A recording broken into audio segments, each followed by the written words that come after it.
আসসালামু আলাইকুম। বিডি সাবরিন ব্লগে সবাইকে স্বাগতম। আজকে আমি মেয়ের হাতের একটা রেসিপি আপনাদের জন্য শেয়ার করব।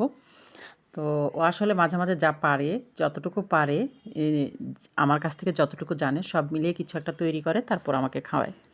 তো আজকে ও ডিম সেদ্ধ দিয়েছে আর এখানে নিয়েছে পেঁয়াজ, ফুল, টমেটো, কাঁচামরিচ, পেঁয়াজ। এখন সব কিছুই একটু কুচি, কুচি করে কেটে নেবে। নিয়েছে সস এবং নিয়েছে বিট লবণ। কি তৈরি করবে আমি বুঝতে পারতেছি না। তো স্ট্যান্ড লাগিয়ে নিজেই ভিডিও করেছে এবং নিজেই সব কিছু কেটে রেডি করেছে। ওইখানে দেখলাম ডিম সেদ্ধ দিয়ে দিয়েছে। তবে আমার কাছে একটু জেনে নিয়েছে, আম্মু লবণ দিলেও কি বিট লবণ দেয়া লাগবে? বা সস দিলে কি লেবু দেয়া লাগবে? এই বিষয়গুলো ছোটোখাটো বিষয়গুলো জেনে নিয়েছে। যেহেতু রান্না করে না বা এখন ধীরে, ধীরে জানতে চাইছে, করতে চাইছে, সেই জন্য একটু জিজ্ঞেস করা। তো আলহামদুলিল্লাহ যেটাই তৈরি করে খুব ভালো হয়, মন থেকে করে। কারণ করতে ইচ্ছে করে, সেটাই আসলে মজা হয়। ও চেষ্টা করে, সেটা আমার কাছে ভালো লাগে। এখানে টমেটো কেটে নিয়েছে, এখন কেটে নিচ্ছে পেঁয়াজ ফুল। তো পেঁয়াজও দিয়েছে দেখলাম, কারণ ও ভিডিও করে তারপর আমার কাছে নিয়েছে। ও একবারে রেডি করে, আমি ঘরে ছিলাম, ও নিয়ে এসেছে। খেতে অসাধারণ মজা লেগেছে। যে যেখান থেকে আমার ভিডিও দেখছেন সবাইকে অসংখ্য ধন্যবাদ। দোয়া করবেন আমার মেয়ের জন্য, আমার পরিবারের জন্য। আমিও আপনাদের জন্য অনেক অনেক দোয়া করি। কার না মনে চায় বলেন, যে মেয়ে রান্না করে দিবে, সামনে এনে দিবে, খেতে কার না ভালো লাগে। তবে সবার ভাগ্যে মেয়ে থাকে না। আর যাদের মেয়ে আছে তাদের সবার জন্য দোয়া করি, মেয়েদের জন্য আলহামদুলিল্লাহ। কারণ একটা মেয়ে জীবনে খুব প্রয়োজন, খুব দরকার। তো এই যে আমার মেয়ে, আমি ঘরে বসে আছি, রান্না করে খাওয়াচ্ছে।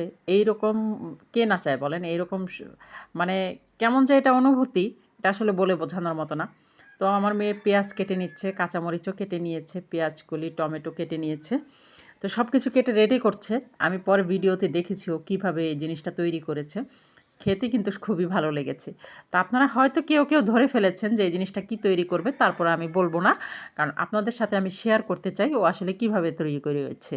যেহেতু একজন নতুন মানুষ, আপনাদের সাথে একটা রেসিপি শেয়ার করেছে, আপনারা সবাই সাপোর্ট করবেন।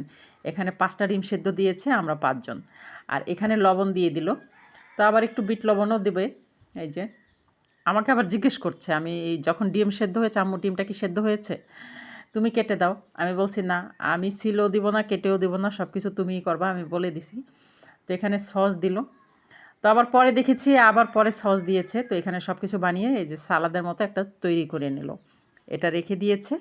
এখন এই যে বানিয়ে নিয়েছে ডিম কেটে, তারপরে এই যে ডিমের উপরে সেই সালাদ এবং টমেটো সস দিয়ে পরিবেশন করেছে। আলহামদুলিল্লাহ খেতে অনেক মজা লেগেছে।